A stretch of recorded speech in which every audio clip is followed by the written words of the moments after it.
everybody, it's that time of the week again where yours truly goes over some interesting Smash speculation for you to think about and comment and all that good stuff. This month, we're going to be doing top 5s for potential third-party characters for different companies. Companies such as Microsoft, Square Enix, and SNK all had characters in the first pass, so I'm going to exempt them from this month's content, leaving it to companies that have not yet had a character featured as DLC, and very well could have a shot at making it into this next Fighter's Pass. So, this week we're starting off with a company that has a few characters in the base roster already, but they do have many fan-favorite options from their catalog. Perhaps the most out of any of the companies that I'm going to cover over this next month. And that company is none other than Capcom. Also, before we move on, I want to mention that just yesterday, at the time of the scripting, Jeff Keighley announced Summer Game Fest, which is basically a 4-month replacement for events like E3 and other summer-related gaming events where announcements are made. It's going to start this month in May and be a 4-month-long process dealy-a-bob until August, where publishers, devs, etc. can make their announcement for releases, upcoming projects, all of which on a live stream platform. And as of right now, Nintendo has not been announced for the first wave. And with all this news that's been coming out of them not having a direct ready for June or have any announcements anytime soon as far as a big presentation is concerned, we may not see our favorite little company get any sort of big thing going on until the midst of summer in, say, July or August. But still, big things on the horizon for all of us gamers as a whole. Now moving on to our top 5 list. The characters I have included in here are mainly characters from Capcom that are high on request lists of many social forums, speculation videos, etc. So now let's highlight this week's 5 possible characters from Capcom. Coming in at number 5 is Amaterasu from Okami, everyone's favorite Capcom goddess. A quadruped fighter with such power behind her is something that would be very unique to Smash. The only fully quadruped peeps I can think of off the top of my head that are already in the game would be Ivysaur and Duck Hunt. But you know she would bring a unique flair with her. Ink brush and paper style projectiles for spacing, a unique jab, and wonderful art style. Amaterasu would stand out in a great way and still feel like she belongs in Smash, as if she's right at home. As far as moveset goes, there are a lot of things you can pull from Okami, and she's the type of character you know Sakurai would love to mold into a Smash fighter. So, as far as fighting potential goes, I think she ticks off many boxes. But relevancy is where she might be hurt a bit. So Okami originally released only for the PlayStation 2 back in 2006. Eventually, the game was ported to the Wii nearly 2 years later, in 2008. It even got a sequel of sorts on the original Nintendo DS, titled Okami Den. But that was nearly 9 years ago now, and since then, Amaterasu has only been featured in a couple of Marvel vs. Capcom games, which, honestly, they could pull some stuff from and smashify it, and you know that it'd be dope. And again, relevance isn't the end-all be-all for character inclusions. If it was, characters like King K. Rool and Banjo and Kazooie would not have been included in this roster. But I think Capcom does have bigger names that might interest Nintendo and themselves more for an inclusion than that of Amaterasu. But still, I think she has a bit of a chance due to being a popular character that's still discussed to a degree. But I will concede and say that even fan discussion for Amaterasu isn't nearly as much for the other Capcom reps we have listed here. At number 4 we have Monster Hunter, a juggernaut franchise from Capcom that has absolutely exploded in popularity in recent years. The stage potential is nuts, and even the Hunter, as a fighter, they have many tools you can create special moves with. The slinger, barrel bombs, etc., jabbing with their giant monster-slaying swords. Again, you can make the Hunter itself as different from all the other swordies by having them use their hunting tools in combat. Using and changing up your equipment as you go through battle, as we've seen with many Smash DLC newcomers thus far, many of them have had a special gimmick or gauge that does something unique for them. The Hunter would be no different, as you hold special buttons and inputs to look through and choose your hunting equipment for attack. The one drawback, of course, is that this character is very much just a generic RPG character that you customize and level up and get better gear and weapons as your adventure goes on. So they don't really have much of a real fleshed out identity. But that's just my opinion. I don't know if that would really mean anything against a future Monster Hunter inclusion, though. However, Rathalos has been in the base game as a boss and assist trophy since this game launched. If they planned on having more than that for Monster Hunter representation, wouldn't they have included the hunter as a character already? Again, I'm not sure this disqualifies said inclusion in Monster Hunter, but it is a bit odd to add a hunter, stage, and a bunch of music tracks all this time, after Rathalos has just been chillin' as the only Monster Hunter content in the game. Again, we must mention that Monster Hunter is one of Capcom's most popular franchises worldwide, but as we've seen in the past, sales and consumer popularity doesn't equal character inclusions for a third-party company. If that were the case, Steve and Minecraft content would have been in Fighters Pass 1 instead of Banjo and Kazooie. Sales might be considered or thought about, but they haven't meant much at all for any of the third-party inclusions that we've had for the DLC thus far. Coming in at number 3 for Capcom is perhaps their most successful series ever, Resident Evil, and in particular, the characters Leon S. Kennedy and Jill Valentine. One of these protagonists are the one that they would probably go with, I would think. You know, they both made their debuts in Resident Evil 1 and 2. Leon's from Resident Evil 2, and Jill is from Resident Evil 1. So they're both legacy characters, and were usually the two names that were brought up constantly when talking about a potential Resident Evil rep in Smash. But since Resident Evil had that Spirit event last fall, Leon and Jill were both a part of it. And as a result of that Spirit event, people have completely cooled off on talking about them and have essentially don't think they're likely at all anymore. However, Claire Redfield is very interesting to talk about because she is another key protagonist from the series. In fact, she's from the same game that Leon's from. And she was missing from that Fall Spirit event. And since she's female, people have been thinking that she could be the Resident Evil representative.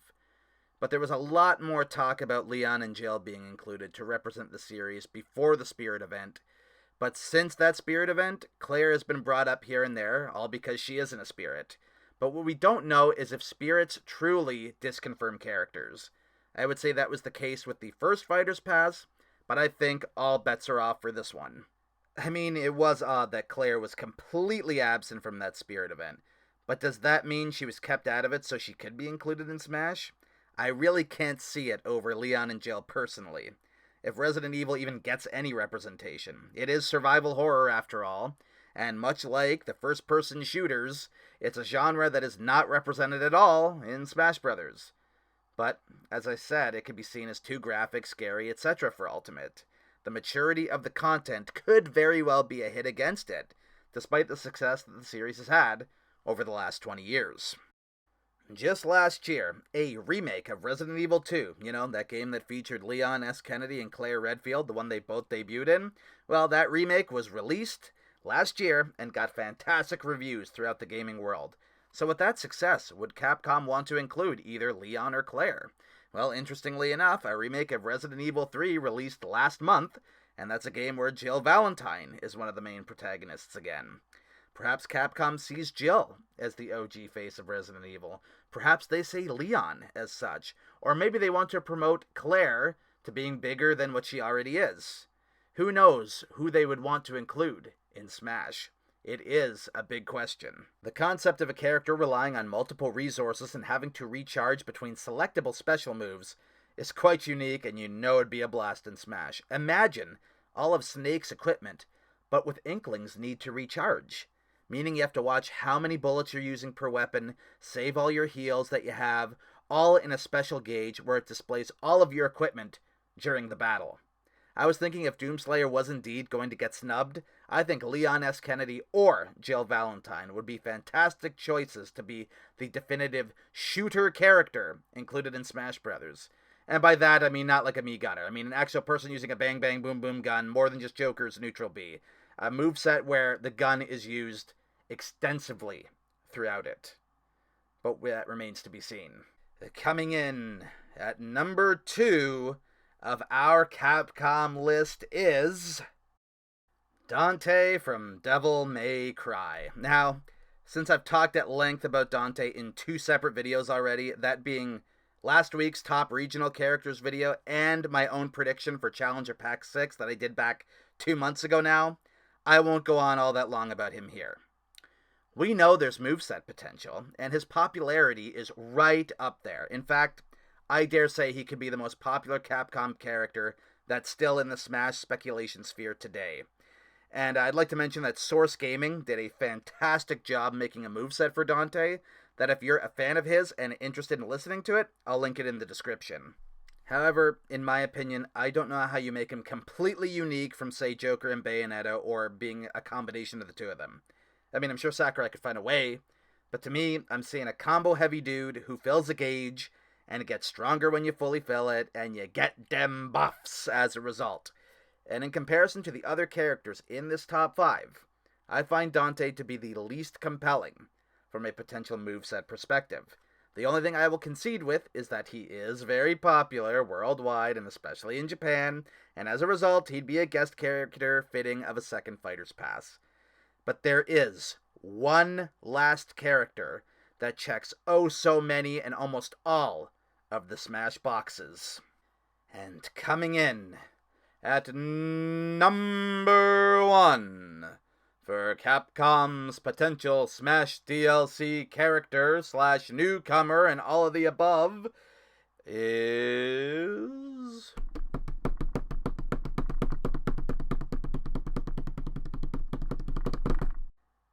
Phoenix Wright, the cartoony lawyer who represents those who have been done wrong in Ace Attorney. And I know exactly what you're thinking right now. But Braester, he's a visual novel lawyer who doesn't ever do any attacks in his games. How could he possibly be a fighter? I'm sure many thought this way of Duck Hunt, in theory. I'm sure many even thought this way of Mr. Game & Watch or Pac-Man, in theory. And may I also remind everyone that there's a Piranha Plant on the roster. And before Smash, I'd like to remind everyone, too, that Captain Falcon just raced in a car.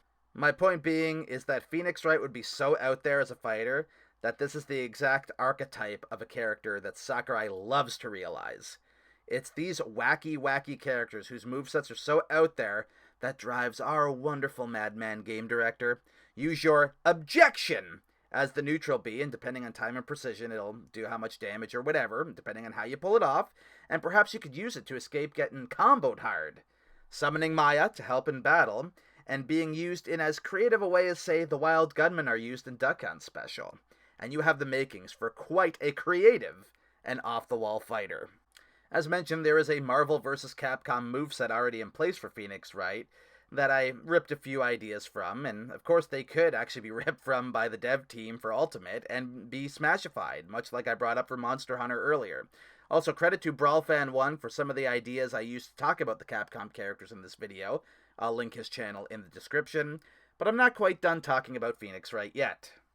One last important note is that every single game in the Ace Attorney series has been on a Nintendo handheld, making its debut on the original DS and its sequels released on the same system and then on the 3DS afterward. It's gone mobile in recent years, but not counting its release on smartphones, the only console it's ever been released for have been Nintendo handhelds. More than any other character in this top 5, Phoenix Wright has the most consistent and consecutive appearances on Nintendo platforms, and I think that goes a long way when it comes to third-party character inclusions in Smash. Dragon Quest started on the NES.